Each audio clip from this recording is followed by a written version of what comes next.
Start ना हमारी female lead दानो से होती है, जिसको लग रहा था कि वो इतनी ज्यादा खूबसूरत है जिसके चक्कर में सारे हैंडसम लड़के उससे अट्रैक्ट होते हैं। दानो स्कूल में जब अपनी फ्रेंड सिंह से बात कर रही होती है, उसी टाइम पर जूड़ा नाम की एक लड़की ना स्कूल फेमस गैंग जिसका नाम मेत्री है, उसके एक मेंबर नाम जिनसे टकरा जाती है। हित्री ग्रुप में एक्चुअली 3 मेंबर हैं, जिनमें नामजोन और बेंगयो के साथ साथ लीडो भी हैं। नामजोन उसके ऊपर चिल्लाने लग जाता है। ये देखकर तो दानो को बिल्कुल अच्छा नहीं लगता। वो जाकर उसके लिए स्टैंड लेती है और नामजोन के शोल्डर पर ना हिट करके सीधा आगे निकल जाती है। ये उसे काफी अजीब लगता है। जैसे वो पीछे मुड़कर देखती है तो सारे के सारे बच्चे अपनी जगह पर फ्रीज हो जाते हैं, जिससे उसे कुछ भी समझ में नहीं आता। जैसे ही वो ब्लिंक करती है ना, अचानक से वो अपनी क्लास में पहुंच जाती है, जहां उसके फ्रेंड्स यहाँ पर आज होने वाले मिड टर्म के एग्जाम के बारे में बताते कहते हैं कि दानो ने काफी ज्यादा अच्छे से पढ़ाई की है, यानी कि प्रिपरेशन की है। जैसे ही वो अपनी बुक उठाकर देखती है, नोट्स देखती है, उसमें उसने काफी सारी चीजें हाईलाइट की हुई होती है। तो उसे तो समझ में नहीं आता ये सब उसने आखिर कब कर लिया।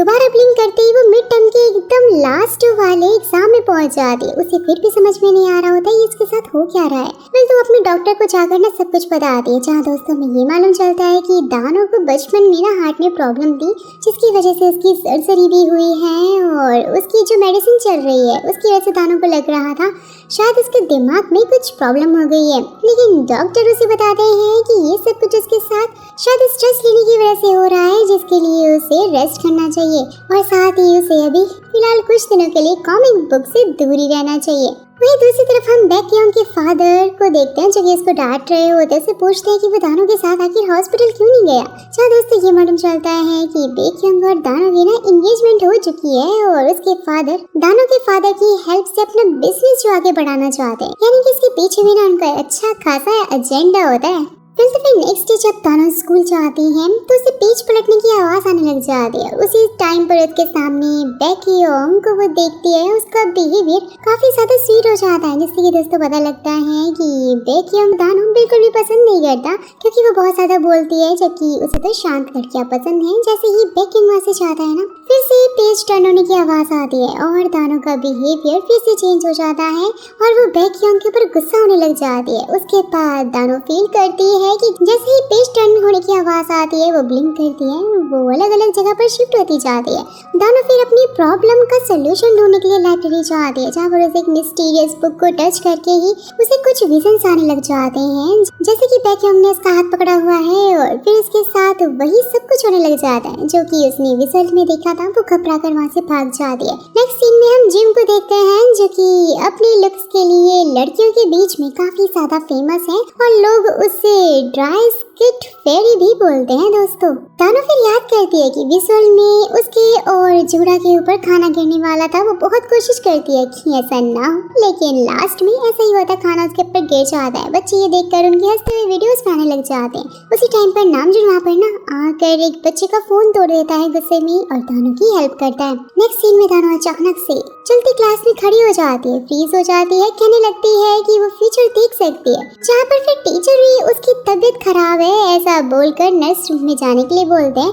साथ में बैकयंग को भी भेज देते हैं, क्योंकि वो उसका फियांसे है। लेकिन बाहर आकर बैकयंग उससे बोलता है कि वो एक बीमार के साथ में अपनी लाइफ स्पेंड नहीं करना चाहता। ये सुनते ही दानो उसे जवाब देने के लिए जैसे आगे बढ़ती ना, उसके पैर वहीं पर फ्रीज हो जाते हैं। फिर उसके बाद जब वो ये सोच रही होती है कि वो जवाब क्यों नहीं दे पाई, देखते देखते एक ब्लैक होल जैसी चीज उसे दिखती है। साथ ही वहाँ पे वो नीचे जिम को ही नोटिस कर लेती है, जो कि सेम चीज देख रहा होता है, लेकिन उसके देखते ही वहाँ से चला जाता है। दानो उसके पास आकर उसे रीजन पूछती है, सब कुछ क्यों किया और किस लिए हो रहा है। जिम बहुत ज्यादा रिक्वेस्ट के बाद सब कुछ बता देता है कि वो सब ना एक नॉवेल का कैरेक्टर है।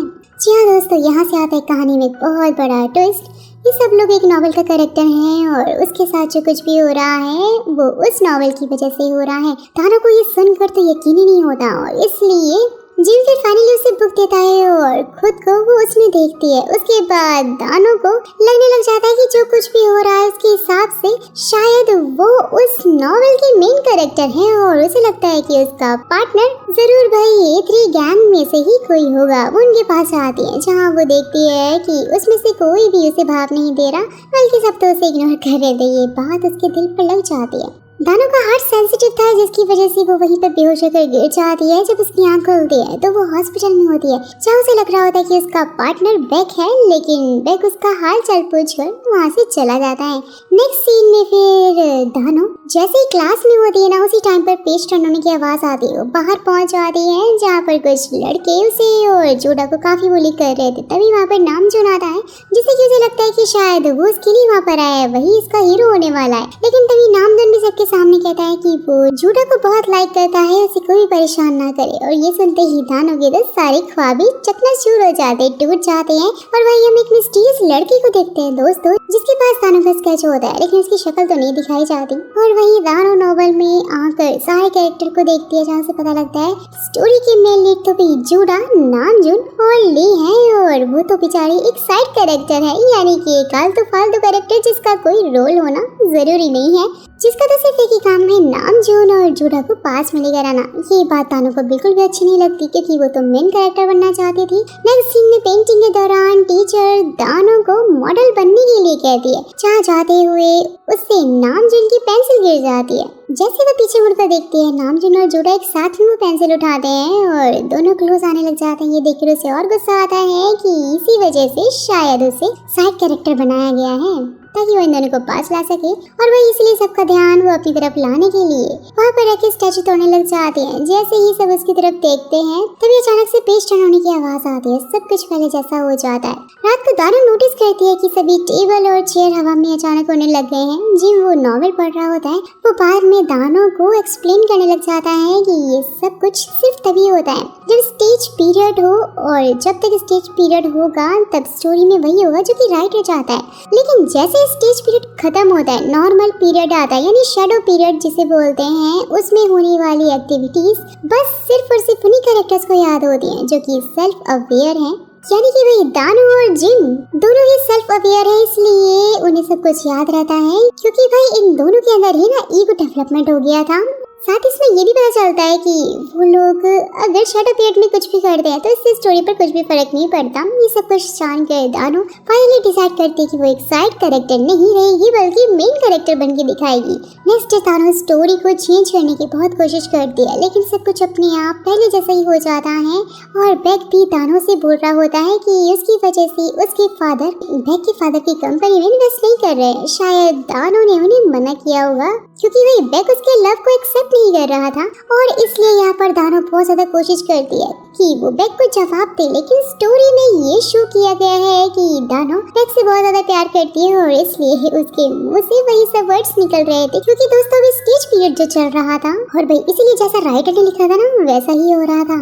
सब कुछ समझने के बाद उसका गुस्सा और ज्यादा बढ़ जाता है। दानो को यहाँ पर फिर से एक विजुअल आता है, जिसमें कि वो स्टेयर से नीचे गिर जाती है। उसके पैर में फ्रैक्चर हो गया है, जहाँ पे उसे हॉस्पिटल लेकर जाता है। सब कुछ देखकर दानो उदास हो जाती है, क्योंकि वो यहाँ कुछ भी चेंज नहीं कर सकती थी। उसके बाद दानो बहुत सारी बुक्स लेकर वहाँ से जाने लगती है, जिसमें से कुछ गिर जाती है। वो नोटिस करती है कि यहाँ कोई उसे बुक उठाकर दे रहा है, लेकिन उसकी शक्ल नहीं देख पाती। उसके हाथ में सिर्फ एक निशान को नोटिस करती है, जिससे दोस्तों में पता चलता है कि ये एक मिस्टीरियस बॉय है, जिसके बारे में ना स्टोरी में हमें आगे पता लगेगा। वेल तो फिर नेक्स्ट डे दानो चोट से बचने के लिए सेफ्टी केयर पहन लेती है, लेकिन पेज टर्न होते ही वो सीढ़ियों पर सिन के साथ में पहुंच जाती है। तभी वो मिस्टीरियस बॉय को देखकर उसके पीछे जा रही होती है, जहाँ जूडा भी अचानक से आ जाती है। सिन उसे देखकर धक्का देती है, क्योंकि वो उससे काफी ज्यादा जेलस थी। सिन नामजून को बहुत लाइक करती थी, लेकिन वही नामजून तो जूडा को पसंद करता था। जूडा उनके बीच में आ रही थी, इसलिए उसने धक्का दे दिया था। देखते ही देखते जूडा फिर दानो से टकरा जाती है, और दानो सीढ़ियों से गिरने वाली होती है। उसे समझ में आ चुका था कि वो कुछ भी चेंज नहीं कर सकती, सैड हो जाती है। लेकिन तभी अचानक से वो उसी मिस्टीरियस लड़के से टकरा जाती है।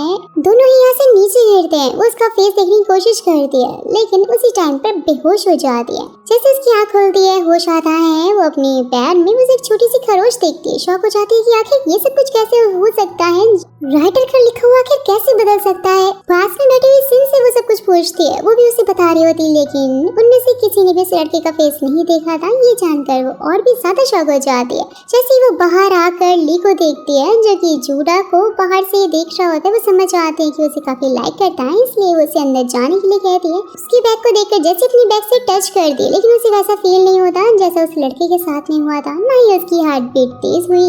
इसलिए वो स्कूल के सारे लड़कों की बैग से अपनी बैग टच कर करके उस लड़के को पहचानने की कोशिश कर रही होती है, लेकिन ऐसा कुछ भी नहीं होता। और दानो ना यहाँ पे समझ चुकी थी कि शायद उस लड़के के साथ में अगर वो टच हो जाए तो उसका फ्यूचर बदल सकता है, यानी कि वो मेन कैरेक्टर बन सकती है, और वो इसलिए वो उस लड़के को अपने पास में लाने के लिए मजबूर करेगी। और इस चक्कर में वो डॉस बॉल खेलने पहुंच जाती है, कोई तो उसे हिट करे और वो लड़का आकर उसे बचा ले। और दोस्तों यहाँ पर ना ऐसा ही होता है, लेकिन जैसे ही वो उस लड़के का फेस देखने वाली होती है तभी सीन चेंज हो जाता है और वो हॉस्पिटल में पहुंच जाती है, जहाँ जूडा उससे मिलने के लिए आई हुई होती है, लेकिन सिन जूडा को वहाँ पर लॉक कर देती है जेलसी के मारे। लेकिन दानो लॉक सीधा ओपन करके जूडा को अंदर छोड़ के ऐसे चली जाती है, क्योंकि भाई उसे बचाने तो नामजून ही आएगा ना वहाँ पर। वैसे फिर कुछ देर बाद जब वो लड़कियाँ जूडा को नामजून के साथ में देखती है ना, उसके ऊपर पानी फेंक देती है, लेकिन तभी दानो यहाँ पर आकर अम्ब्रेला खोल देती है, लेकिन वो फटा हुआ निकलता है और इसकी वजह से वो अपनी जैकेट उसे देखकर यहाँ से चली जाती है। दानो को याद आता है कि उसने उस लड़की को लाइब्रेरी में देखा था। फटाक से वहाँ पहुँच जाती है और उधर विंडो से एक लड़की को बाहर देखकर उसके पास में आ जाती है, लेकिन वो मिस्टीरियस बॉय तो वहाँ पर होता ही नहीं है। वो उसे ढूंढने लगती है, जहाँ वही छाता देखकर वो उसे उतारने लगती है और तभी वो लड़का पीछे से आकर उसकी हेल्प करता है, जहाँ पर फाइनली पहली बार दानो उसका शक्ल देख लेती है और इससे आगे वो कुछ कह पाती है, अपने स्टेज पीरियड में पहुंच जाती है। फिर से हॉस्पिटल में होती है, जहाँ पर ली से मिलने के लिए पहुंचा हुआ होता है और वही सब कुछ कहती है जो कि राइटर चाहता है। और साथ ही स्टेज पीरियड खत्म होते ही जब वो जा रही होती है तब ली उसको कहता है कि वो आजकल काफी अजीब बिहेव करने लग गई है। लड़कों की बैग को टच करना और ये सारी चीजें ना उसे याद होती है। ये सब कुछ जानकर दानो तो काफी शॉक हो जाती है कि आखिरकार उसे सब कुछ कैसे याद हो सकता है। वो उससे पूछती है कि उसे सब कुछ कैसे याद है, क्योंकि वो तो शैडो पीरियड की एक्टिविटी थी जो कि सिर्फ उन्हीं लोग को याद होती है जो कि सेल्फ अवेयर होते हैं। इसलिए दानो ये जानने के लिए उसे कॉर्नर में लेकर आती है, उसकी नोज पर हिट करती, खून निकलने लग जाता है। साथ ही से पूछती है कि क्या वो ऐसा फील करता है कि जैसे वो टेलीपोर्ट होकर एक जगह से दूसरी जगह आ रहा है। ली भी यहाँ उसकी सारी बातों में हामी भर रहा होता है। ये देखकर वो समझ जाती है कि वो सेल्फ अवेयर हो गया है और बोलकर चाहती है कि वो एक नॉवेल का कैरेक्टर है, लेकिन भाई ली को तो उसकी बातों पर यकीन ही नहीं होता। जाहिर सी बात है, अगर हमें भी कोई बोलेगा कि हम रियल लाइफ में नहीं बल्कि एक नॉवेल में है तो हम भी तो शॉक ही हो जाएंगे ना। तो ऐसा ली के साथ भी हो रहा था। जैसे ही ली अपने बड़े भाई जो कि दानो के डॉक्टर हैं, वो उससे मिलने के लिए गया हुआ होता है, वो दिखता है अचानक से उसकी नाक से खून बहना बंद हो गया है। साथ ही जो बैग वो बाहर भूल गया था ना, वो अचानक से उसके हाथ में आ गया है। दानो की बात पर उसे धीरे धीरे यकीन होने ही लग जाता है। नेक्स्ट डे फिर दानो उस लड़के से मिलती है, नोटिस करती है कि उसके बेंच पर कोई भी नाम नहीं है, ना ही वो कुछ बोल रहा है। और उसी टाइम पर अचानक से पेज टर्न होने की आवाज आती है। वो अपनी क्लास में टेलीपोर्ट हो जाती है, जहाँ बेक आकर उससे कह रहा होता है कि उसे अपना ध्यान रखना चाहिए। और दानो वही सेम रिप्लाई देती है जो कि राइटर चाहता है। शैडो पीरियड में जाकर दानो उस लड़के के बारे में स्कूल मैगजीन में देख रही होती है, लेकिन भाई वहाँ पर भी ना उसका कोई भी नाम नहीं होता है, बस नंबर 13 होता है, यानी 13 नंबर। उस मिस्टीरियस बॉय के लिए उसे काफी ज्यादा बुरा लग रहा होता है कि दानो से भी ज्यादा कम इम्पोर्टेंस उस लड़के को स्टोरी में मिली है। तो उसके बाद फुटबॉल मैच के दौरान सबका ध्यान यहाँ पर नामचुन पर ही होता है। वही दानो का नंबर 13 पर था और वो उसके बारे में सिंह से पूछती है, लेकिन उसे भी उसके बारे में कुछ मालूम नहीं था। और वही ली अपने स्टेज पीरियड में वायलिन बजाते हुए रोने लग जाता है और तभी जूडा को वहाँ पर देखकर आसपास उसे फूल दिखने लग जाते हैं। उसे समझ में नहीं आ रहा होता है कि वो ऐसा क्यों कर रहा है। जिसके बाद ही ली दानो और जिन के पास में आता है, जहाँ दानो उसे सब कुछ अच्छे से समझा कहती है कि वो कैसे भी करके ना उसे अपना फेट यानी डेस्टिनी को चेंज करना ही होगा। देखते देखते जाने से वो डॉक्टर के पास फिर पहुंच जाते हैं, जहाँ उसके फादर भी होते हैं। वो कुछ कहती है उससे पहले ही उसके चेस्ट में जोरों से पेन होने लग जाता है। नर्स उसे लेकर जाती है और डॉक्टर पीछे से उसके फादर को बता रहे होते हैं कि दानो के पास अब बहुत ही कम टाइम बचा है यानी कि वो जल्दी मरने वाली है। और ये सब कुछ दानो ने भी सुन लिया होता है। नेक्स्ट डे फिर दानो नंबर 13 को साइंस लैब लेकर जाती है, जहाँ पर उसे उस जगह का विजन आया था। वो देखना चाहती थी कि क्या सच में नंबर 13 उसका डेस्टिनी चेंज करने में हेल्प कर भी सकता है या नहीं, जो कि उसे ये बोलकर वहाँ से निकल जाते कि वो फिलहाल अभी कुछ आइस बॉक्सेस लेकर आएगी और गिर जाएगी, जिसे उसे बचाना है। लेकिन वही नंबर 13 तो बिना कोई रिस्पांस किए ही उसे देखता रहता है, जैसे कि वो पहले देख रहा था। नेक्स्ट सीन में जूडा को कुछ आइस बॉक्सेस लाते हुए देखकर दानो उससे ले लेती है और अचानक से नामजून से टकरा जाते हैं, जिससे कि उसका फोन गिर जाता है। नामजून उसे उठाने के लिए कहता है, लेकिन वही जूडा उसमें आर्ग्यूमेंट करने लगती है, बोलती है कि ये तो वो अपने आप भी उठा सकता है। नामजून जैसे आगे बढ़ता है ना, दानो उस आइस बॉक्स से टकरा कर नीचे गिरने वाली होती है, लेकिन तभी नंबर 13 इसे पकड़ लेता है। लेकिन जूडा और नामजून नीचे गिर जाते हैं। दानो नोटिस करती है कि उन्होंने स्टोरी में छोटा ही सही लेकिन थोड़ा बहुत तो चेंज दोनों ने मिलकर कर ही दिया है, यानी कि सच में नंबर 13 की वजह से दानो की डेस्टिनी भी ना चेंज हो रही थी।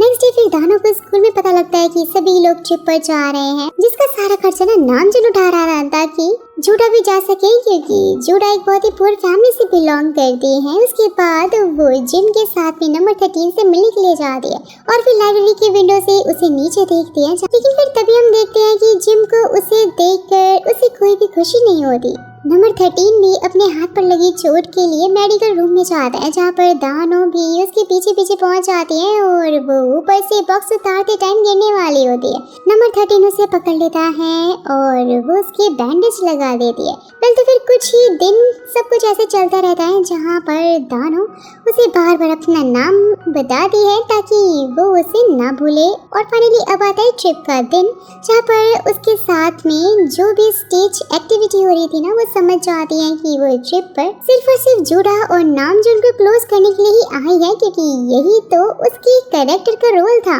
और उसी टाइम पर उसे एक विजन भी आता है, वो पानी में है, जहाँ फिर नंबर 13 उसे बचाने के लिए आया है। और दोस्तों ऐसा ही होता है, स्टोरी के मुताबिक ना बैक दानो को लव स्टोन ला कर ना पानी में फेंक देता है, जिससे दानो का हार्ट ब्रेक हो जाता है और वो उसे लेने के लिए पानी में जाती है, लेकिन कोई उसे रोकने के लिए नहीं आता। वो पत्थर को ढूंढकर उसके ऊपर से अपनी पहली विश, जो कि बैक के साथ में रहना था, वो उसे काट कर लिख देती है कि वो और जीना चाहती है। फिर उसके बाद वो स्टोन टावर बनाने लगती है और बार बार वो गिरता ही जा रहा था। तभी नंबर 13 आकर उसकी हेल्प करता है, लेकिन दानो उसे कहकर चली जाती है कि इसका कोई भी फायदा नहीं है। लेकिन नंबर 13 वो टावर फिर भी जैसे तैसे करके बना लेता है और पहली बार दानो का नाम लेता है, जो कि दोस्तों लिटरली काफी शॉकिंग था। रात को सब लोग जंगल के पास में आते हैं, जहाँ पर दानो को फिर से उसमें खो जाने का विजन आता है। जैसे वो आगे बढ़ती है, यहाँ पर रास्ते में उसके चेस्ट में बहुत जोर से पेन होने लग जाता है और बैक उसे वहीं छोड़कर भाग जाता है। तो फिर कुछ देर बाद दानो उठकर बाहर जाने का रास्ता ढूंढ रही होती है, लेकिन वो जंगल में खो जाती है। यानी कि उसका विजन सच हो गया था। ये देखकर दानो फिर एक जगह पर बैठकर ना गाना गाने लगती है, क्योंकि उसे बहुत ज्यादा डर लग रहा था। उसी टाइम पर किसी के आने की आवाज सुनते उसे लगता है कि शायद बैक वापस आया है, क्योंकि स्टोरी के हिसाब से तो उसे ही वहाँ पर आना था। लेकिन फिर अचानक से देखती है कि ये तो नंबर 13 है। उसके बाद नंबर 13 उसे एक सुंदर सी जगह पर लेकर जाता है, जहाँ पर दानो बहुत ज्यादा अच्छा फील कर रही होती है। फिर वो उसे एक नाम देती है, जो कि होता है हारू। तो फिर नेक्स्ट डे ना बैक उससे रात के बारे में पूछ रहा होता है कि वो पूरी रात कहाँ थी, क्योंकि उसे इसकी चिंता हो रही थी। सबको सुनते ही दानो को काफी ज्यादा शॉकिंग लगता है, लेकिन वो उसे इग्नोर करके सीधा हारू के पास में पहुंच जाती है और उसकी ड्राइंग की काफी ज्यादा तारीफ करने लग जाती है। और फिर दोनों एक कैंप में पहुंचते हैं, जहाँ पर उन्हें एक बॉक्स मिलता है, जिसमें एक की चेन था और उसे पकड़कर हारू के हाथ में दर्द होने लग जाता है अचानक से। यानी इसका कुछ न कुछ कनेक्शन तो जरूर था, जो कि दोस्तों में वीडियो में आगे पता लगेगा। नेक्स्ट डे स्कूल में सभी बच्चे ट्रिप्स की फोटोज कलेक्ट कर रहे होते हैं, जहाँ पर दानो अपने और हारू की भी एक साथ वाली फोटो लेती है। बैक को ये देखकर थोड़ा बुरा लगता है, जलन भी हो रही होती है कि आखिर उसने उसके साथ वाली फोटो क्यों नहीं ली। तो फिर उसके बाद दानो ना जिम को जाकर बताती है कि उसने नंबर 13 को हारू नाम दिया। ये सुनते ही जिम उसे वार्न करता है कि ऐसे कैरेक्टर को नाम देने से ना वो अपनी मर्जी करने लग जाते हैं। लेकिन वे दानो तो उसकी बात को इग्नोर कर देती है और अपना मोस्टली टाइम हारू के साथ में स्पेंड कर रही होती है। फिर एक दिन जिम दानो की बहुत सारी फोटोज लाइब्रेरी में देखकर उसके पीछे जाता है। जैसे वहाँ पर पहुँचता है, बहुत सारी फोटोज दीवार पर लगी हुई होती है, जो कि हारू ने ही ड्रॉ की थी। यानी कि नंबर 13 में। और वहीं दानो लाइब्रेरी में हारू के साथ में होती है, जहाँ पर दोनों सनलाइट से बनी हुई शैडो से खेलने लगते हैं। दानो को हारू के साथ में देखकर बेक को काफी ज्यादा जलन हो रही होती है। उसी टाइम पर पेज टर्न होने की आवाज आती है। फटाक से हारू के पास आकर उसे उठाकर बुक शेल्फ में दे मारता है, जिससे कि हारू के सर में काफी ज्यादा चोट लग जाती है। ये देखकर दानो तो बेहोश ही हो जाती है और जैसे इसकी आँख खुलती है ना, वो हॉस्पिटल में अपने आप को पाती है।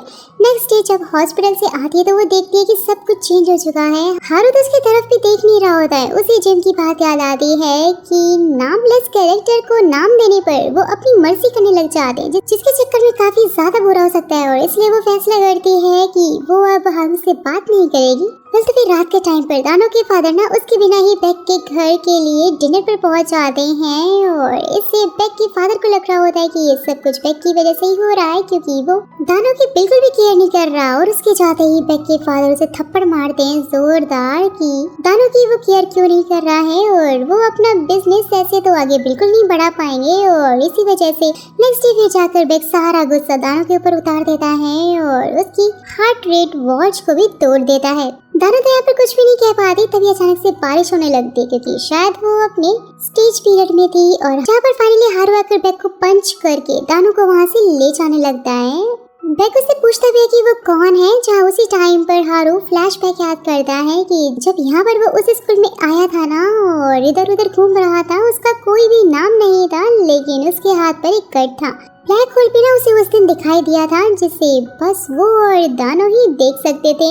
और वो दानो के पास जाकर उसका नाम लेता है। जैसे दानो पीछे देखती है तो उसे यहाँ कोई नहीं दिखता और यहाँ वो कंफ्यूज भी हो जाता है कि उसे खुद का नाम आखिर कैसे नहीं याद रहा। लेकिन वही दानो का नाम तो उसे याद था। वेल तो सीन शिफ्ट होता है प्रेजेंट में, वो उसे लेकर वहाँ से चला जाता है। जैसे ही बेक वहाँ से जा रहा होता है तो ली उसे देखकर कहता है कि ये सब कुछ कितना अजीब है ना, सिर्फ तुम्हारे ही कपड़े भीगे हुए हैं, लेकिन जब सीन चेंज होगा तो तुम्हारे कपड़े भी सूख जाएंगे।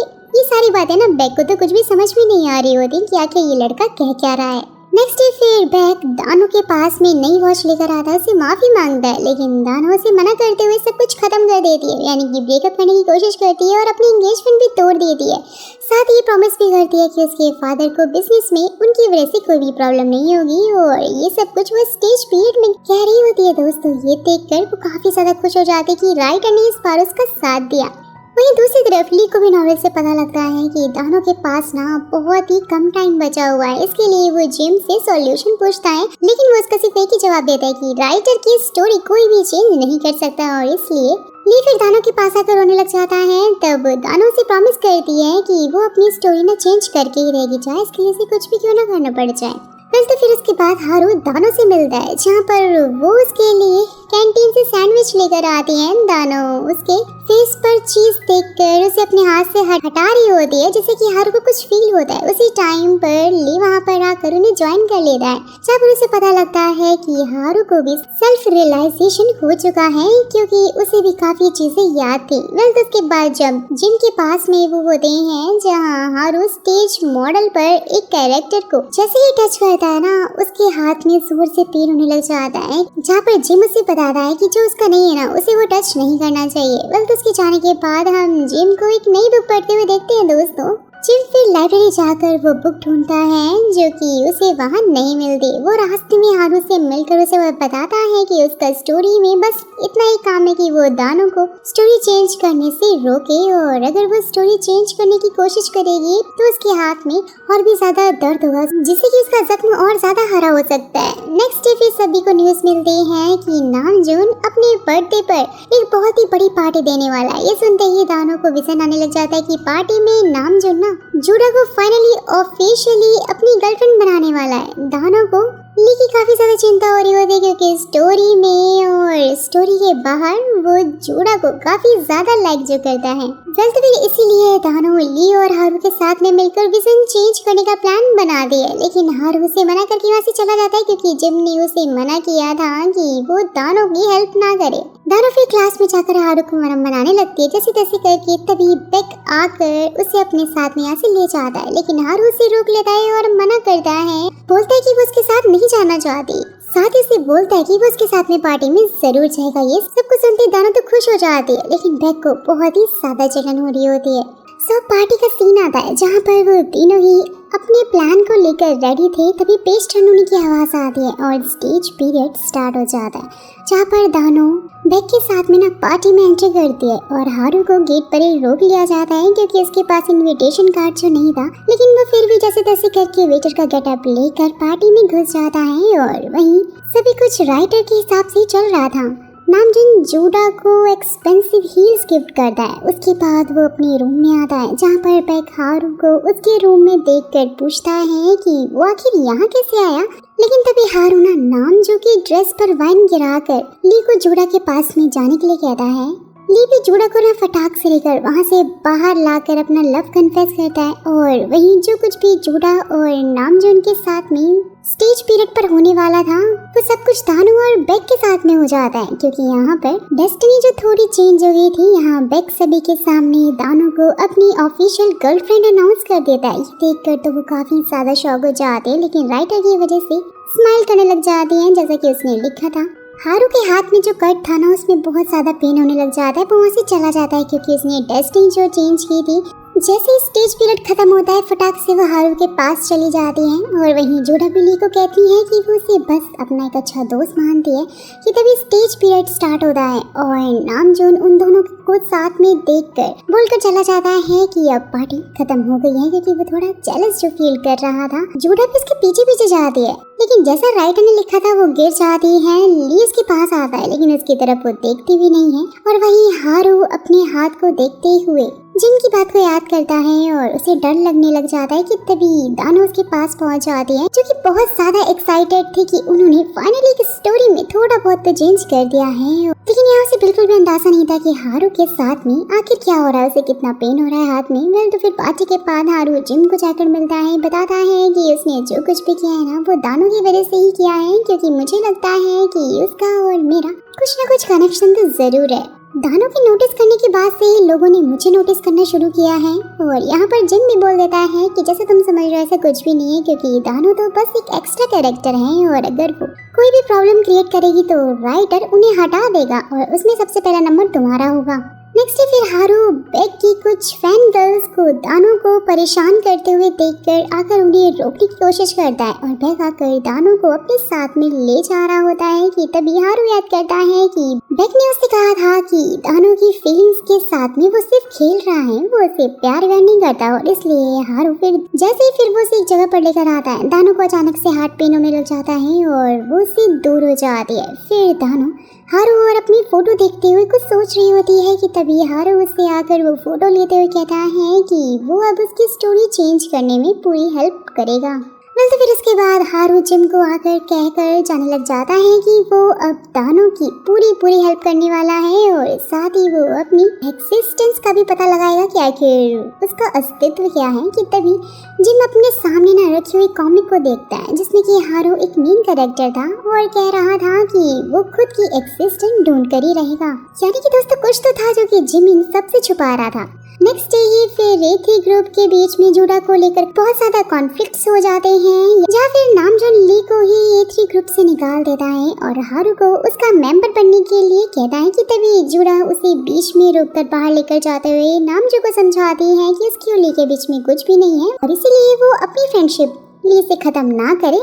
लेकिन नामजन तो उसे इग्नोर करके वहाँ से चला जाता है क्योंकि इसे जेलसी जो हो रही थी ली से।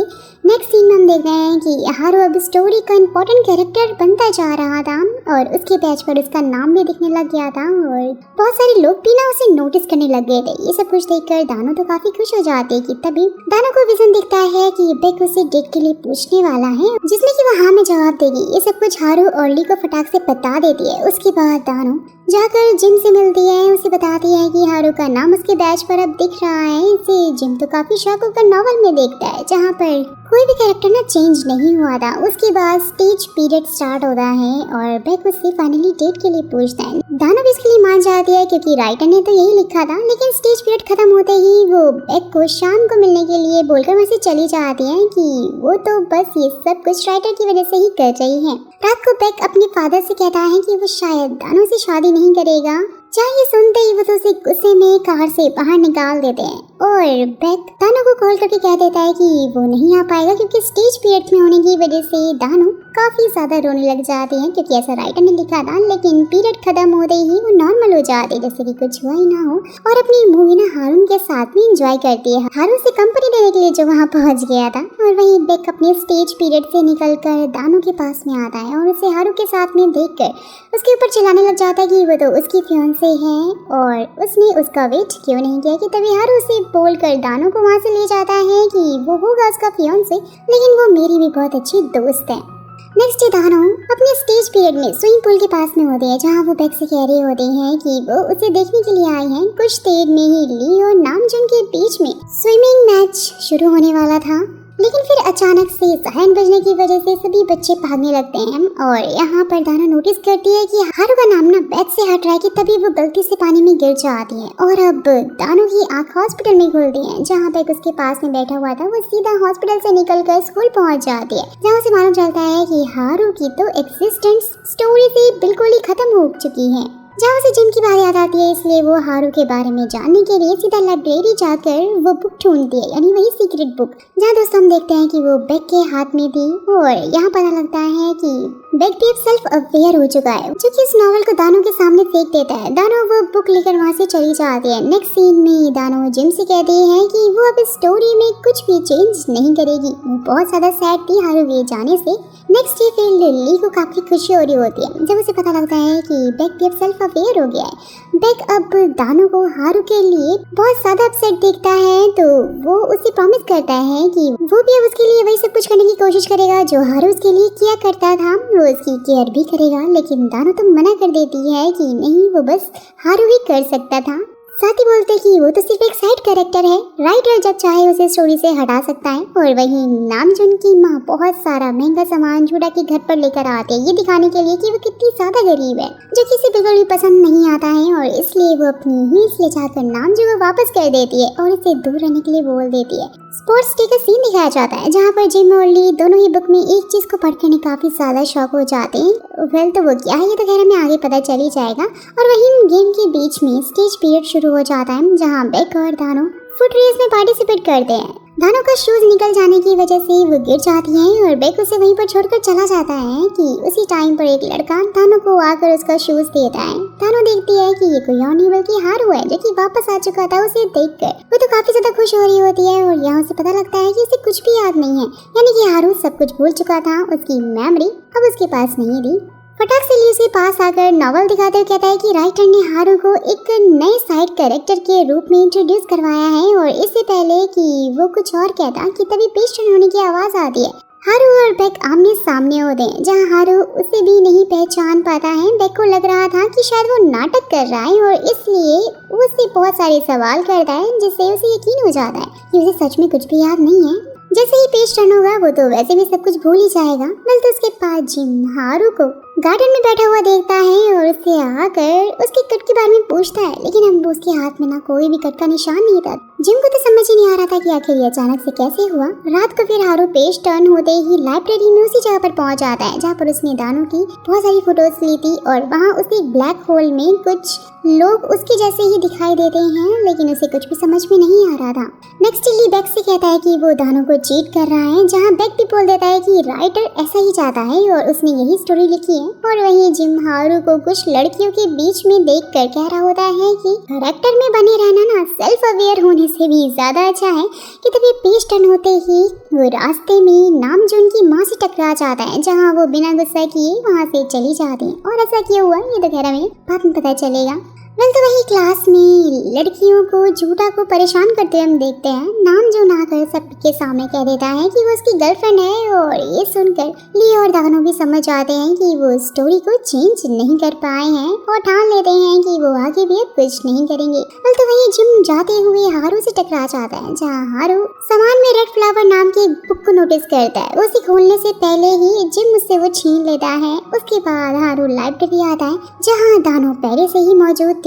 हारू बेंच पर सर रखकर सो जाता है, जहाँ उसे अपने सपने में एक सीन दिखाई देता है, जिसमें कि दानो अचानक से हारू के ऊपर गिर जाती है। लेकिन दोस्तों वो टाइम ना जोशन एरा का होता है और आँख खुलते ही हारू वो बुक ढूंढने लग जाता है कि तभी दानो अचानक से सेम टू सेम उसी सीन की तरह हारू के ऊपर गिरती है, जहाँ वो उसे पकड़ तो लेता है और पेश टर्न होने की आवाज आती है। दानो अचानक से हॉस्पिटल में पहुंच जाती है, जहाँ डॉक्टर उसे सही टाइम पर मेडिसिन लेने के लिए बोल रहे होते हैं, लेकिन उसके मना करने पर उसके डैड उसे डांटने लगते हैं। यहाँ दानो उनसे बोल देती है कि अगर वो उसकी शादी जल्दी करा देंगे तो वो मेडिसिन टाइम से ले लेगी। यानी कि दोस्तों सब कुछ ना स्टेज पीरियड में हो रहा था राइटर के अकॉर्डिंग। जैसे स्टेज पीरियड खत्म होता है वो अजीब सी रिएक्ट करने लग जाती हैं कि वो तो ऐसे कुछ भी नहीं चाहती, लेकिन भाई उसके डैड तो समझते नहीं है, उसे हक कर लेते हैं कि फाइनली वो शादी के लिए रेडी हो गई है। नेक्स्ट सीन में हारू फिर से एक सीन देखता है जिसमें उसने मार्केट में दानो को एक रेड फ्लावर की चेन देखते हुए देखा था। हारू भी उसे की चेन को देखने लगता है, जहाँ शॉप ओनर उसे बताता है कि की चेन का मतलब है कि अगर ये दुनिया भले ही अलग अलग क्यों ना हो जाए, उसके बाद भी ना मैं तुम्हारा वेट करूंगा, जो कि बहुत ही गहरा मतलब है। और ऐसा क्यों है कि दोस्तों आपको वीडियो में आगे पता लगेगा। कि तभी बेक की आवाज सुनकर हारू ख्यालों से बाहर आ जाता है और बेक के बैग पर वो रेड फ्लावर देखकर उसके बारे में पूछता है। वो भी बता देता है कि ये उसे दानो ने दिया था। हारू भी फिर बोल देता है कि ये उसे अपने सपनों में दिखाई देता है। वेल तो बेक को टेंशन होने लग जाती है, क्योंकि ये फ्लावर हारू की स्केच बुक में भी था और वहीं जूडा के कहने पर नामजून ये से फिर से दोस्ती कर लेता है। रात के टाइम पर बेक दानो को काफी एक्सपेंसिव गिफ्ट देता है, लेकिन दानो हारू को वहाँ पर देखकर वहाँ से जाने लग जाती है। कि तभी पेस्ट होने की आवाज आती है। हारू के साथ में सीधा स्पोर्ट शॉप में पहुँच जाती है, बेक के लिए गिफ्ट खरीद रही होती है। ये देखकर दानो को काफी बुरा लग रहा होता है कि अब राइटर बार बार उसे हारू के साथ में लेकर आ रहा है, जबकि वो तो उससे दूर जाना चाहती है। जैसे दोनों वापस जा रहे होते हैं ना, तो यहाँ दानो उसे बताती है कि वो बेक से प्यार नहीं करती है, लेकिन राइटर की वजह से उसे ऐसा करना पड़ रहा है। जैसे हारू उसे ये चेंज करने के लिए कहता है, तो दानो मना करके वहाँ से चली जाती है। वो फिर से हारू को खोना नहीं चाहती थी, इसलिए। फिर वहीं दूसरी तरफ नाम जो की माँ जूडा को एक नोट भेजकर उसे स्कॉलरशिप रोकने की धमकी देती है कि अगर वो नाम जो से दूर नहीं हुई तो वो उसकी स्कॉलरशिप रोक देगी। नेक्स्ट डे बैक नॉवेल ढूंढते हुए लाइब्रेरी में रेड फ्लावर बुक को ढूंढ ही लेता है, जिसमें वो दानो जैसे कैरेक्टर को देखता है और पढ़ता है, वो जो कि बोल रही थी कि वो उससे कल ही शादी करना चाहती है। वेल तो उसी टाइम पर जिम फटाक से पहुंचकर वो बुक उसे छीन लेता है और वहीं कुछ लड़के जब दानो को परेशान कर रहे होते हैं, हारू भी वहाँ पहुंचकर उसे प्रोटेक्ट करता है, लेकिन दानो वहाँ से बोलकर जाने लगती है कि वो हारू जैसे एक्ट ना करे। हारू भी फिर उसके पीछे पीछे जाकर उससे पूछता है कि वो आखिर हर बार ऐसा क्यों कहती है, क्योंकि वो तो हमेशा उसके बारे में सोचता है। जहाँ पर फाइनली दानो समझ जाते हैं कि शैडो पीरियड की बातें ना उसे याद है, यानी कि हारू फिर से सेल्फ अवेयर हो चुका है, बस उसके पास वो यादें नहीं है जो कि उसने दानो के साथ में स्पेंड की थी। रात में बेक फैमिली डिनर पर लेट होने की वजह से दानो को फ्लावर देता है, जहाँ दानो उससे वही सेम लाइन बोलती है कि वो उससे कल शादी करना चाहती है। और दोस्तों ये स्टेज पीरियड होता है, यानी कि राइटर ने यही लिखा था। और वही जिम भी रेड फ्लावर बुक को चला देता है, क्योंकि भाई वो उसे किसी को पढ़ने नहीं दे सकता था। कुछ तो था जो कि जिम सबसे छुपा रहा था। और वहीं बेक वही लाइन सुनकर दानो से पूछता है कि क्या वो सच में ऐसा चाहती है। वो भी फिर बोलकर जाने लगती है कि होगा तो वही ना जो राइटर चाहता है।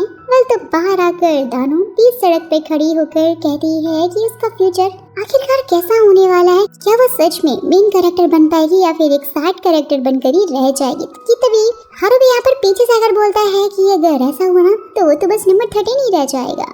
जहाँ पर दोस्तों हम देख पाते हैं हारू के हाथ में वही कट आ गया है और यहाँ पता लगता है कि इसे सब कुछ याद आ चुका था।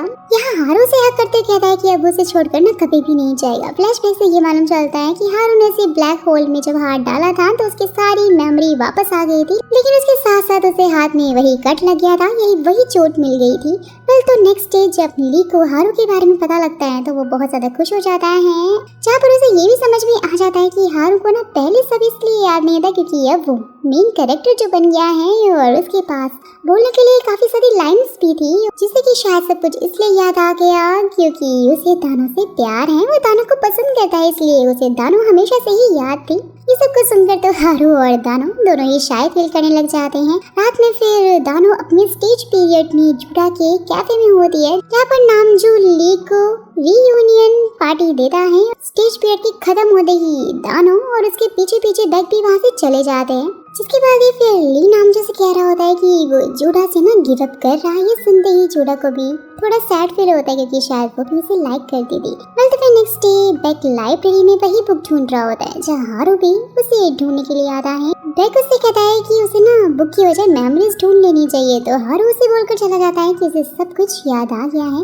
फिर तो उसके बाद हारू दानो के साथ में स्कूल स्किप करके एक शॉप में आता है जहाँ पर उन्हें कुछ बहुत पुरानी चीजें मिलती हैं, जैसे कि हारू की स्केच बुक और वो ट्रेजर बॉक्स, जिसे कि वो लोग समझ जाते हैं कि ये वो जगह है जहाँ पर राइटर स्टोरी की सारी चीजें रखता है और इसलिए ये दोनों वहाँ पर अच्छा टाइम स्पेंड करते हैं। वापस आने के बाद जैसे ही वो दोनों अपने फेस धो रहे होते हैं, उसी टाइम पर हारू को फिर से चौसनहरा का सीन दिखाई देता है जिसमें कि दानो उसके ऊपर ऐसे पानी फेंक रही होती है और ऐसा ना रियल में भी होता है। हारू भी फिर सेम एक्ट करता है। दानो के कपड़े भीग जाते हैं और इससे हारू को थोड़ा बुरा लगता है, इसलिए वो उसे अपनी शर्ट दे देता है जहाँ दानो उसे थैंक्स बोलती है। जैसे ही स्टेज पीरियड स्टार्ट होता है ना, यहाँ पर सिम अपनी सभी फ्रेंड्स के साथ में मिलकर नामजन की सारी डेकोरेशन खराब कर देती है, क्योंकि वो जूडा को प्रपोज जो करने वाला था और वो लोग जूडा को एक डार्क रूम में लॉक कर देती है। जूडा बहुत ज्यादा रो रही होती है और स्टेज पीरियड खत्म होते ही जूडा चिल्लाने लग जाती है। नामजन यहाँ पर ली से कह रहा होता कि वो जूडा को ना फिर कभी प्रपोज करेगा, क्योंकि सारी डेकोरेशन खराब जो हो गई थी। और ये ना दोस्तों शैडो पीरियड था जहाँ ली उसे जूडा को ढूंढने के लिए कहता है और दोनों उसे ढूंढने लग जाते हैं, जहाँ ली जूडा को पहले ढूंढ लेता है। जैसे ही वो फिर उसे वहीं रहने के लिए बोलता है, अचानक से स्टेज पीरियड स्टार्ट हो जाता है जहाँ नामजन जूडा को ढूंढते हुए पहुंच जाता है और वहीं जिम को हारू से मिलकर मालूम चलता है कि उसे चौसनहरा के फ्लैशबैक्स आते हैं और भाई इसीलिए जिम उसे बोलकर जा रहा होता है कि इसीलिए उसे स्टोरी से छेड़छाड़ करने से उसने मना किया था, क्योंकि भाई उसका कोई भी जवाब यहाँ पर एग्जिस्ट ही नहीं करता, उसे कुछ भी समझ में नहीं आएगा। वेल तो फिर लाइब्रेरी में आकर वो सोचने लग जाता है कि स्टोरी में बिल्कुल वैसा ही हो रहा है जैसे कि पहले हुआ था, यानी कि चौसनहरा ही फ्लावर बुक में हुआ था, यानी फिर से सब कुछ दोहराया जाएगा और ये सही नहीं है। वेल तो वहीं बेक हारू पर बिना वजह ही चिल्लाते हुए उसे साइड कैरेक्टर बोल देता है, जिसे सुनकर हारू से गुस्से में कह देता है कि वो जो कुछ भी हो लेकिन दानो को बहुत ही ज्यादा पसंद करता है और उसकी हेल्प हमेशा ही करता रहेगा। और यहाँ हम देख पाते हैं सेम टू सेम ऐसी ही फाइट ना फ्लावर बुक में भी दोनों के बीच में हुई थी। बेक फिर बाद में जाकर गुस्से में एक कंटेनर को जोर से किक मारता है, जिसमें उसे रेड फ्लावर के बुक के जले हुए टुकड़े मिलते हैं जो कि जिम ने जलाए थे, उन्हें अपने पास में रख लेता है। क्लास में फिर बेक दानो और हारू को एक दूसरे को देखते हुए नोटिस कर लेता है, जहाँ उसे याद आता है कि जिम ने उसे बताया था कि रोमांटिक मोमेंट बस मेन कैरेक्टर को ही मिलते हैं, यानी कुछ तो गड़बड़ जरूर थी। कि जैसे ही फिर वो जले पेजेस को देखता है जिसमें दानो हारू और वो मेन कैरेक्टर ही लग रहे थे और वो इन सब का मतलब जानने के लिए जिम के पास पहुंच जाता है। जिम फिर उसे सिर्फ इतना ही बताता है कि दोनों बुक के बीच में ना कोई भी कनेक्शन नहीं है। साथ ही बोलता है कि रेड फ्लावर बुक तो पहले ही खत्म हो चुकी थी। बेक के पूछने पर जिम ने फिर वो बुक क्यों छुपाई, लेकिन जिम के पास ना इसका कोई भी जवाब नहीं होता। फिर तो वहीं दूसरी तरफ जिम दानो को हारू के बारे में सोचते हुए काफी अजीब रिएक्ट करते हुए देखकर राइटर से बोल रहा होता है कि उसे थोड़ा और क्रिएटिव होना चाहिए था। जहाँ तभी दानो से पूछती है कि क्या साइड कैरेक्टर किसी को भी पसंद नहीं कर सकते हैं, तो वो बोल देता है कि नहीं, जिसे वो चाहे ना वो लोग पसंद कर सकते हैं। वैसे तभी दानो उसके पार्टनर के बारे में पूछते हैं, जहाँ जिम बोल देता है कि नहीं, राइटर ने उसे इस स्टोरी में सिंगल ही रखा है। लेकिन भाई दानो को ना उसकी बातों पर यकीन ही नहीं हो रहा था, क्योंकि भाई जिम तो हमेशा से ही कुछ ना कुछ छुपाते आ रहा है। कि तभी पेज टर्न होने की आवाज आती है। दानो हारू और बेक के पास में पहुंच जाते हैं, जहाँ बेक दानो को काफी भला बुरा कहकर वहाँ से चला जाता है, क्योंकि ये स्टेज पीरियड जो था, जैसे स्टेज पीरियड खत्म होता है वो आकर उसे माफी भी मांगता है और यहाँ हारू उसे दानो से दूर रहने के लिए बोलता है, जहाँ दोनों में जबरदस्त लड़ाई हो जाती है। वैसे फिर नेक्स्ट सीन में यहाँ बेक को दानो से ये पता लगता है कि हारू सीन चेंज कर सकता है, तो इसके बारे में वो जिम से पूछता है। जिम से पूछने पर उसे पता लगता है कि साइड कैरेक्टर कुछ भी कर सकते हैं और बेक से कहता है कि उसकी वजह से उसकी लाइफ पूरी तरह से खराब हो गई है। वेल तो ये मास्टर क्या है ना, ये तो हमें आगे वीडियो में पता लगेगा। नेक्स्ट सीन में दानो की वॉच में उसकी हार्ट बीट बहुत ही ज्यादा बढ़ते हुए देखकर हारू समझ आता है कि स्टेज शुरू होने वाला है, जिसमें दानो बेहोश हो जाएगी और राइटर के अकॉर्डिंग बेक यहाँ पर आकर उसे नर्स रूम में लेकर जाएगा और इसलिए वो दानो की वॉच निकालकर सिम को पहना देता है और स्टेज पीरियड स्टार्ट होते ही बेक सिम को बेहोश देखता है और वहीं हारू भी मौका पाते ही दानो को नर्स रूम में लेकर चला जाता है, जहाँ पर बेक भी समझ जाता है कि उसने सीन में चेंजेस किए हैं। वहीं दूसरी तरफ नामजू भी फिर से जूडा को प्रपोज करने वाला था, लेकिन तभी उसकी माँ आकर जूडा के बारे में भला बुरा कहने लग जाती है और कुछ देर बाद जूडा भी वहाँ पर आकर नामजू का वेट करने लगती है। लेकिन स्टेज सीन खत्म होने पर ली वहाँ पर आकर उसे पूछता है कि वो उसका वेट क्यों कर रही है। जूडा तो सैड होकर रोने लग जाती है कि यहाँ सभी लोग उसे गरीब समझकर बहुत ज्यादा बुली करते हैं, लेकिन नामजून ने कभी भी उसके साथ ऐसा नहीं किया था और इसलिए वो उसके साथ में है। नेक्स्ट डे फिर जूडा सेम उसी जगह पर फिर से आकर नामजून से कल के लिए माफी मांग रही होती है, क्योंकि ऐसा राइटर ने शायद लिखा था। यहाँ पर दानो भी अपने स्टेज सीन में डॉक्टर से पता कर लेती है कि उसे जल्द ही बॉडी चेकअप के लिए यहाँ एडमिट होना पड़ेगा। दानो को लग रहा होता है कि उसकी अब सर्जरी होने वाली है, इसलिए वो नेक्स्ट डे जाकर हारू को मिलकर एक पेड़ के बारे में बताते हुए कहती है कि 10 अक्टूबर को ये पेड़ 300 साल का हो जाएगा और इसलिए हम यहाँ पर जरूर आकर मिलेंगे। और वादे के मुताबिक ना हारू फिर उसी दिन वहाँ पर आकर उसका वेट कर रहा होता है, लेकिन उस दिन दानो हॉस्पिटल में एडमिट होती है और ऐसे ही वेट करते करते ना एक हफ्ता बीत जाता है। जैसे हारू को ली से दानो के बारे में मालूम चलता है कि वो हॉस्पिटल में एडमिट है, फटाफट से भागकर उसके पास जाने की कोशिश करता है, लेकिन राइटर उसे बार बार रोक रहा होता है। बहुत मुश्किलों के बाद फिर एक सीन में फाइनली यहाँ पर दोनों उस जगह पर पेड़ के पास पहुंच ही जाते हैं और ऐसे सीन चेंज होते रहते हैं। और अब फाइनली 31 अक्टूबर आ गया होता है। दोनों एक दूसरे को बहुत दिनों बाद देखकर काफी ज्यादा इमोशनल हो जाते हैं। यहाँ पर फाइनली कन्फेस करते हैं हक करते हुए कि एक दूसरे को बहुत ज्यादा पसंद करते हैं और यहाँ उनकी स्वीट सी किस भी होती है। दोस्तों जिम भी उन्हें ना ऐसे देखकर बिल्कुल खुश नहीं था, कुछ तो था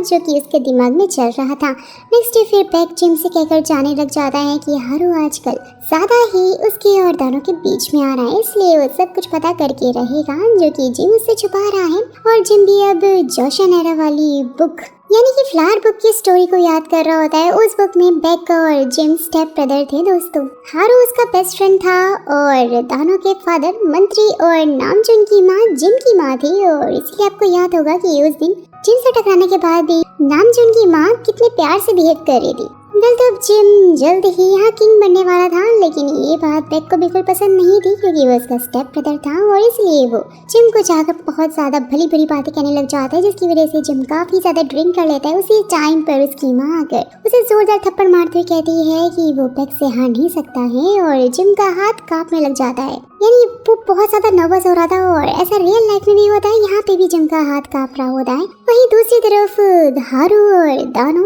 नोटिस करते हैं कि उनकी स्टोरी में ना स्टार तो एग्जिस्ट ही नहीं करते हैं और इसलिए वो प्रॉमिस करते हैं कि स्टोरी चेंज करके वो स्टार्स जरूर देखेंगे। और फिर हारू जिम को अपने फ्लैशबैक के बारे में बता रहा होता है कि दूसरी बुक में उसने बेक के लिए यहाँ किसी को मार दिया था, तो और उसने ना उसी के कहने पर दानो की सारी खबर बेक को दी थी, जिससे कि बेक दानो को इम्प्रेस कर सके। और यहाँ उसकी बात सुनकर जिन उसे एक इम्पोर्टेंट बात बताता है कि फ्लावर बुक और पास्ट में बहुत कुछ बुरा हो चुका था और इसलिए वो स्टोरी चेंज नहीं करनी चाहिए, उसे दानो को रोकना ही होगा। नेक्स्ट फिर हारू दानो को क्लास में नकली स्टार्स बना के सनलाइट से उसे स्टार दिखाकर सरप्राइज दे रहा होता है। ये देखकर तो वो काफी खुश हो जाती है और जहाँ बेक ने उन्हें बाहर से देख लिया होता है, जिम से जाकर कहने लग जाता है कि हारू आखिर है कौन और वो भी तो स्टोरी चेंज कर सकता है ना। तो जिम उसका कॉलर पकड़कर गुस्से में कहकर चला जाता है कि सारी की सारी गलती उसकी ही थी। फिर तो नेक्स्ट सीन में दानो को बेक की बातों पर यकीन ही नहीं हो रहा होता है, जहाँ वो कहता है कि स्टोरी में आगे वो अपनी सगाई तोड़ देगी। फटाक से वो जाकर हारू से रेड फ्लावर बुक की स्टोरी पूछती है, जहाँ हारू उसे वही रेड फ्लावर की चेन और सीक्रेट बुक के कवर को दिखाते बताता है कि ये उसके सपने में आते हैं। जोशन एरा फ्लैशबैक से दोस्तों मालूम चलता है कि उस स्टोरी में भी दानो और हारू अपने सेल्फ अवेयर होने की बात कर रहे थे, यानी कि वहाँ पे भी वो सेल्फ अवेयर हो गए थे।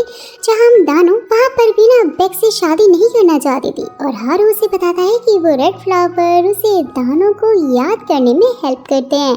नेक्स्ट सीन में हम जूड़ा के बारे में जानते हैं कि वो भी अब सेल्फ अवेयर हो चुकी है और इसलिए जब ली उसे कहता है कि वो नामजून और उसे सपोर्ट करेगा तो वो साफ साफ इनकार कर देती है। और यहाँ पर दानों को भी स्टेज सीन में पता लग गया था कि जल्द ही इसकी सर्जरी होने वाली है, इसलिए वो बेक से सगाई तोड़ देती है जैसा कि बेक ने सच में कहा था। और स्टेज सीन खत्म होने के बाद बेक से पूछती है कि इन सब चीजों के बारे में उसे पहले कैसे मालूम चला। वो उसे कोई भी जवाब नहीं देता, उसे छुपा रहा होता है। नेक्स्ट डे फिर नामजून स्टेज पीरियड में कुछ रिपोर्टर्स के साथ में वापस से जूड़ा के पास में आकर सभी को कह रहा होता है कि वो उसके नए प्रोजेक्ट की ना इंस्पिरेशन है, जबकि दोस्तों असल में तो नामजून की माँ ने उसे बिजनेस के लिए फ्रांस भेज दिया था। लेकिन जब उसे ये पता लगा कि उसकी माँ की वजह से ही जूड़ा ने उसे रिजेक्ट कर दिया था, इसलिए वह वापस आ गया है। लेकिन स्टेज पीरियड खत्म होते ही जूड़ा ली के पीछे जाकर छुप जाती है। और फिर उसके बाद आर्ट क्लास में टीचर सभी को अपने पार्टनर के साथ में क्ले आर्ट करने के लिए बोल रही होती हैं, जहाँ पर धानु स्टेज पीरियड के बाद हारू के पास में चली जाती है।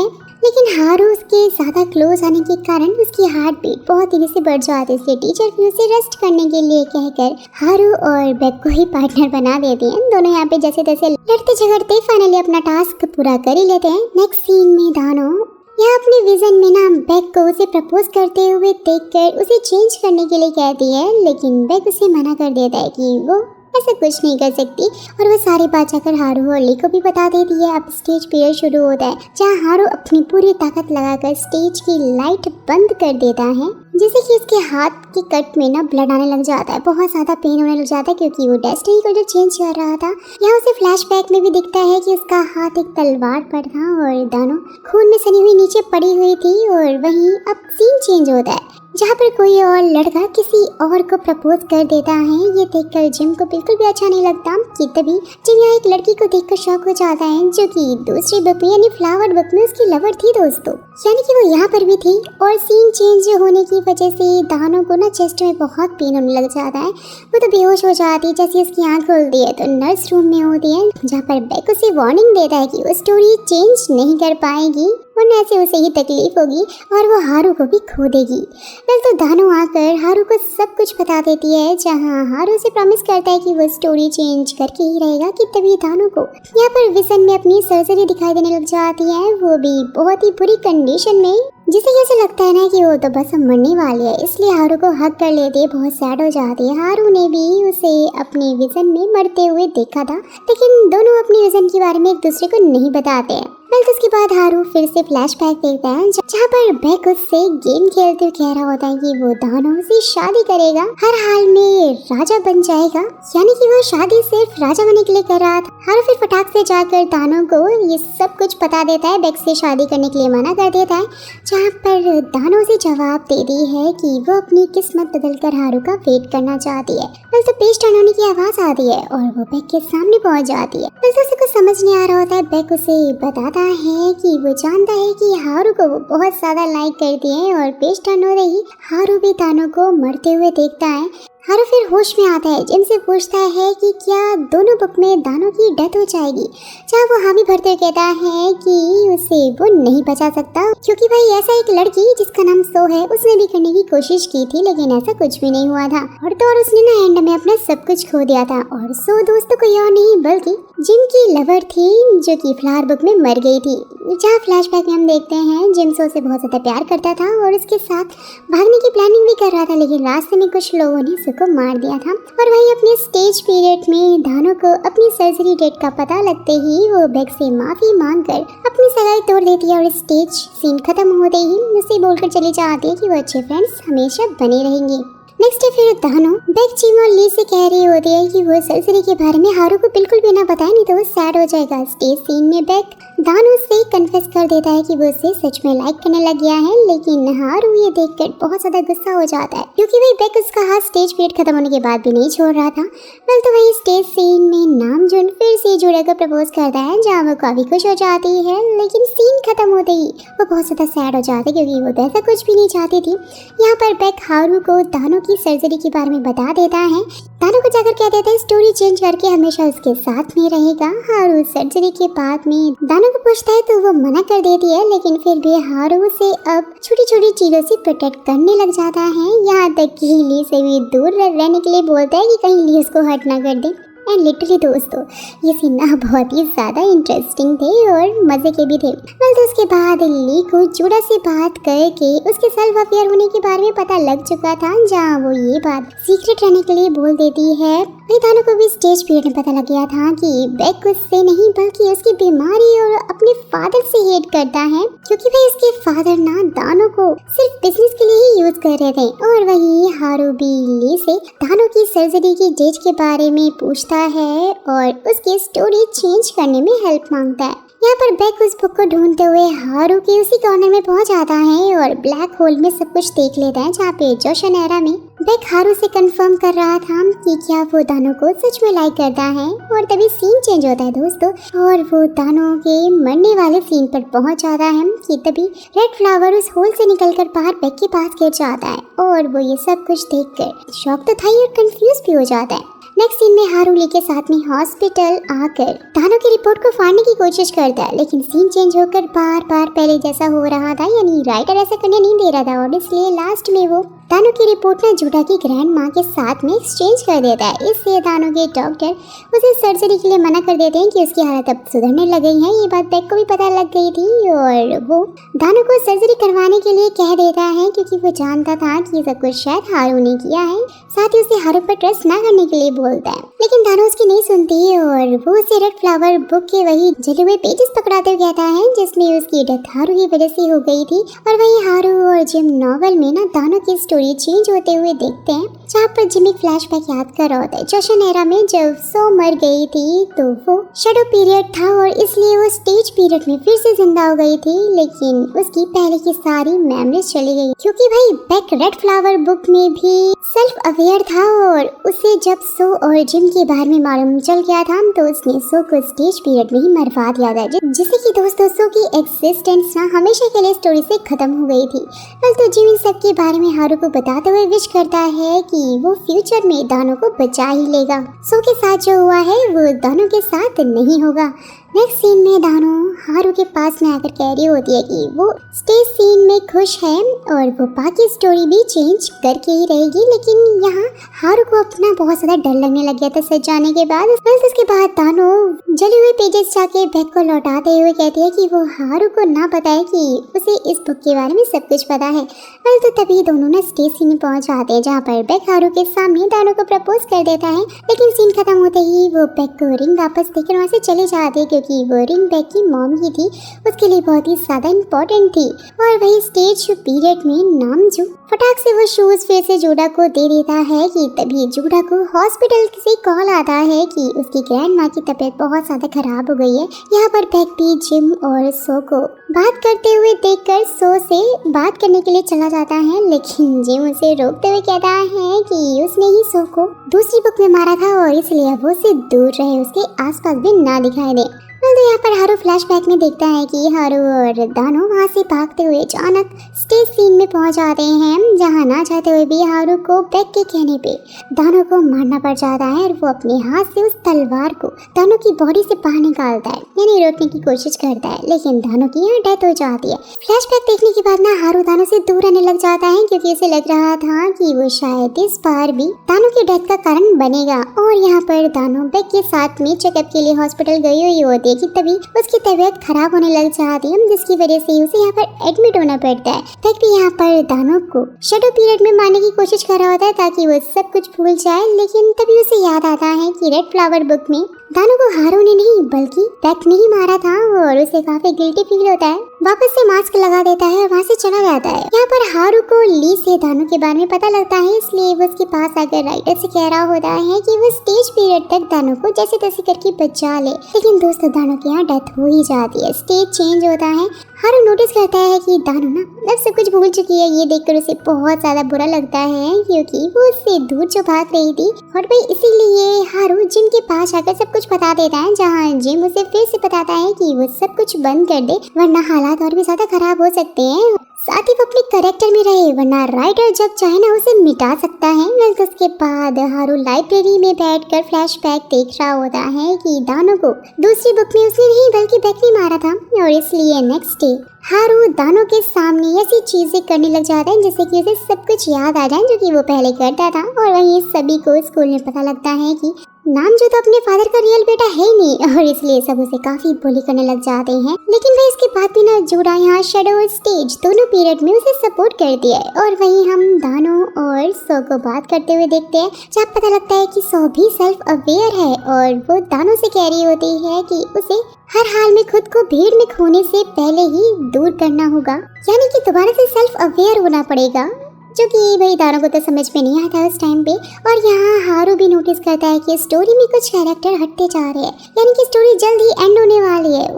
दानो को भी यहाँ पर ना धीरे धीरे रियलाइज होने लग गया था कि हारू कोई अजनबी नहीं है, कुछ न कुछ तो कनेक्शन उसके साथ में है। और फिर इसलिए बेक से पूछती है। सब कुछ सुनने के बाद ना बेक भी नोटिस करता है कि भले ही दानो की मेमोरी चली गई हो लेकिन उसके बाद भी उसे हारू याद है। बहुत सारी जगहों पे दानो ये भी फील कर रही होती है कि शायद उसे कोई कंट्रोल कर रहा है, लेकिन वो ऐसा तो नहीं चाहती थी। वेल तो रात को ना दानो उसी पेड़ के पास में बेक से मिलने के लिए आती है, जहाँ पर उसकी बेक के साथ में खुद की बैग को टच करके कुछ याद करने की कोशिश कर रही होती है। और वो देखती है कि वो कोई और नहीं बल्कि हारू है। और दोस्तों यहाँ पर उसे वो फटाक से हक कर लेता है क्योंकि उसे सब कुछ याद जो आ गया था।